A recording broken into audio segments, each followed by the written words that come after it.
नमस्कार। आप सबका हमारे चैनल ज्ञान द ट्रेजर पर स्वागत है। इस वीडियो में हम आपको बताने जा रहे हैं कि मनुष्य के पतन का सबसे बड़ा कारण क्या है। हम चाहते हैं कि हम सब तरक्की करते रहें, तो ऐसी कौन सी आदत है जो हमें छोड़ देनी चाहिए। और ये चीज़ें हमारे बुजुर्गों पे भी लागू होता है।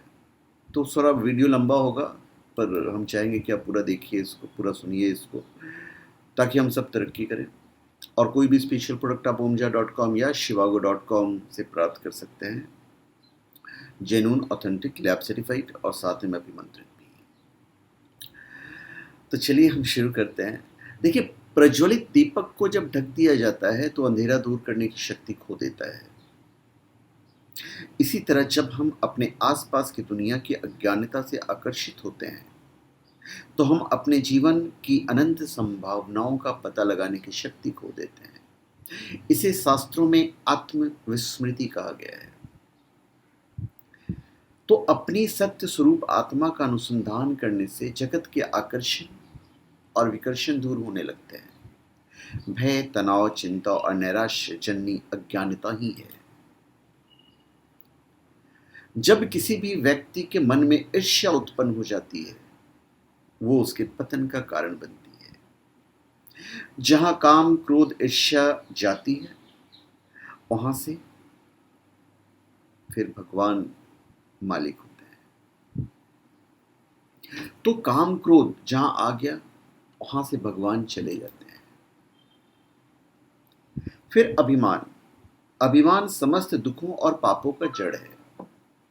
जब तक अभिमान रहता है तब तक मनुष्य का स्वभाव बिगड़ा रहता है, सुधरता नहीं। तो यह भी हमें ध्यान रखना पड़ेगा। तो अभिमान जो है वो हमें छोड़ना पड़ेगा। मनुष्य को सदैव अच्छे लोगों के पास बैठना चाहिए, सत्संग में जाना चाहिए और सभी का भला करना चाहिए। कैसे भला करेंगे?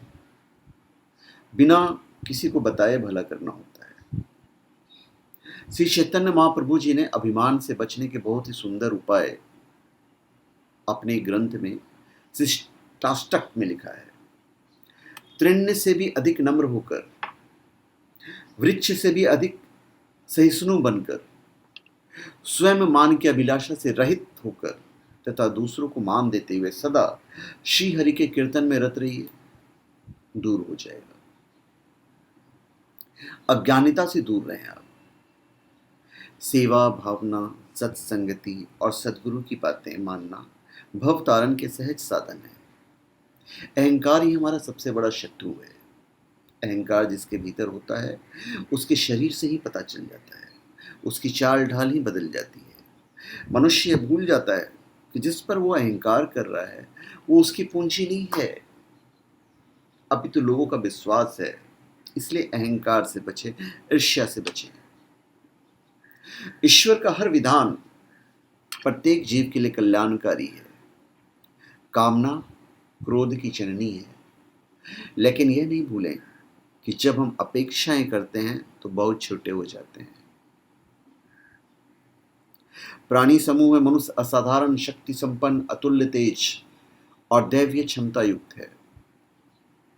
अविवेकी और अज्ञानी आवरण के कारण आत्मविस्मृत अवस्था में अनेक द्वंद्व दुख उत्पन्न होते रहते हैं। इसलिए वास्तविक स्वरूप बोध, अखंड आनंद और चिरस्थायी समाधान के लिए सत्संग और स्वाध्याय ही अच्छे हैं। हम ये नहीं कह रहे कि आप सत्संग में जाकर अपना समय बर्बाद करें, बिल्कुल नहीं कह रहे हैं।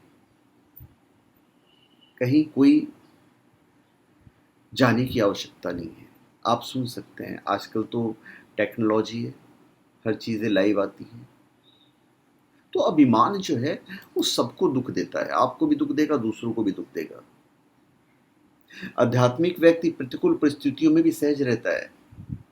कोई व्यक्ति बात बात में क्रोध करता दिखे तो समझ लीजिए कि हारा हुआ है। मन का स्वभाव है कि वह दूसरों को बदलना चाहता है, स्वयं को नहीं। बड़ों का व्यवहार आदेशात्मक और उपदेशात्मक होना चाहिए, उन्हें धरातल पर खड़ा न करें। बड़े यदि विनय करने लगें तो मान ले कि आपका पतन है। जब मम्मी पापा, हमारे माता पिता हमसे कुछ आग्रह करने लगें, विनय करने लगें, तो यही हमारा पतन है। उपदेश के प्रति अप्रियता हो जाए तो विकास ठहर जाता है। भाषा अपनी विनम्रता खो दे, जो संस्कार है वो अलग हो जाते हैं। भगवान श्री कृष्ण की 8 पटरानियों में सबसे सुंदर जामवती थी।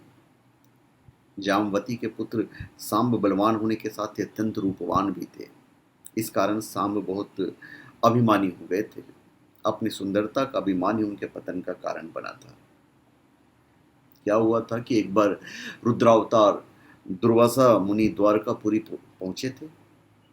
तप से अत्यंत छिन्न हुए दुर्वासा को देखकर सांब ने उनका उपहास किया था। यहाँ तक कि देवऋषि नारद का आदर सत्कार करने के बजाय सांब ने उनका भी मजाक उड़ा दिया था। नारद जी ने सांब को समझाने की बहुत कोशिश भी की थी, पर सांब के स्वभाव में कोई परिवर्तन नहीं आया। इसलिए नारद जी ने सांब को दंड देने का उपाय सोचा। नारद जी श्री कृष्ण के पास गए और कहा कि उनकी 1600 गोपियों के साथ सांब का लौकिक प्रेम है, जिससे गोपियां भी सांब के लौकिक प्रेम में पागल है। श्री कृष्ण को नारद जी के इस बात पर विश्वास नहीं हुआ। इस बात को सिद्ध करने के लिए नारद जी ने श्री कृष्ण को प्रत्यक्ष प्रमाण देने के लिए कहा। तो एक दिन श्री कृष्ण रैवतक पर्वत पर गए थे। तो अवसर देखकर नारद जी ने सांब से कहा कि श्री कृष्ण रैवतक पर्वत पर तुम्हारी प्रतीक्षा कर रहे हैं, इसलिए तुम मेरे साथ तुरंत चलो। नारद जी के साथ वो गए। गोपियां जल क्रीड़ा कर रही थी। वे सांब को देखकर मोहित हो गई। श्री कृष्ण ने सांब को गोपियों के बीच देख लिया और उनका संदेह सच में बदल गया। श्री कृष्ण ने क्रोध में सांब को कोढ़ की बीमारी से उसका सौंदर्य नष्ट होने का शाप दे दिया। अब इस शाप से मुक्ति के लिए नारद जी ने सांब को मैत्रेय वन में 12 वर्ष तक सूर्य की उपासना करने का आदेश दिया और 12 वर्ष तक तपस्या करते रहे। सूर्यदेव स्वप्न में प्रकट होकर 21 नाम जपने का आदेश दिया और फिर बाद में वर मांगने को भी कहा। सामने पहले वर में भगवान सूर्य में अटूट भक्ति होने का और दूसरे वर में रोग से मुक्ति की प्रार्थना की और वो ठीक हो गए। सूर्यदेव कहे कि जो व्यक्ति मृत्यु लोक में मेरे मंदिर का निर्माण करवाएगा वो सनातन लोकगामी होगा। और फिर दूसरे दिन शाम को चंद्रभागा नदी में स्नान करते समय सूर्य की मूर्ति पानी पे तैरती मिली और मूर्ति की स्थापना की। तो अभिमान जो है आदमी को कहां से कहां पहुंचा देता है। पश्चिमी देशों में सिखाया जाता है कि मैं स्वयं महान हूं, लेकिन हमारी संस्कृति में यह सिखाते हैं कि सब कुछ माता पिता और गुरुजनों की देन है। अज्ञानता दुखों की जननी तो है ही। कभी कभी कर्ता भाव भी दुख का कारण बन जाता है। स्वरूप सिद्धि मनुष्य के लिए बड़ी सिद्धि है, लेकिन इससे भी बड़ी सिद्धि आत्मस्मृति होती है। आत्मस्मृति होना बहुत बड़ी चुनौती है। हम स्वयं के प्रति अज्ञानता के कारण खुद को पहचान नहीं पाते। खुद को ना खोज पाना ही हमारे दुखों का मूल कारण है। जीव स्वयं को तब तक नहीं जान पाता जब तक वह आत्मज्ञान से वंचित है। आत्म तत्व से हम कब परिचित होंगे या आत्मज्ञान हमें कब मिलेगा? ये तभी मिलेगा जब हमें ये पता चल जाए कि उसे किस आधार पर पाया जाता है। तो आपको अभिमान छोड़ना है, ईर्ष्या छोड़ना है। जो हमारे घर के बड़े बुजुर्ग हैं उन्हें किसी चीज़ की तकलीफ नहीं देनी है। उन्हें ऐसी आवश्यकता नहीं पड़े कि वो हमसे विनय करें। तो धन्यवाद। आप सबका हमारे चैनल पर स्वागत है। आप हमारे चैनल पर सब्सक्राइब करें और अपनी कमेंट दीजिए। धन्यवाद।